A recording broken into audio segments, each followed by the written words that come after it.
கோவிலில் வலதுபுறம் வழியாக சுற்றி வருவது என்பது பல நூற்றாண்டுகளாக பின்பற்றப்படும் ஒரு பாரம்பரியம்.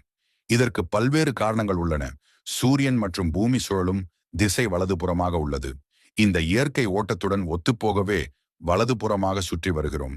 இது பிரபஞ்ச சக்திகளுடன் நம்மை இணைப்பதாக நம்பப்படுகிறது. இந்து மதத்தில் வலது பக்கம் புனிதமானதாகவும் மங்களகரமானதாகவும் நம்பப்படுகிறது.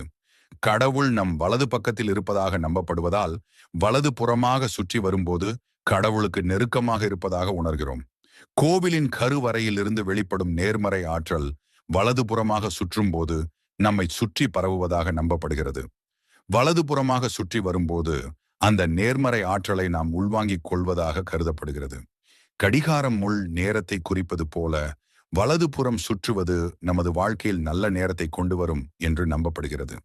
கோவிலில் வலதுபுறம் சுற்றி வருவது ஒரு பாரம்பரியமாகவும் ஆன்மீக ரீதியாகவும் அறிவியல் ரீதியாகவும் முக்கியத்துவம் வாய்ந்தது.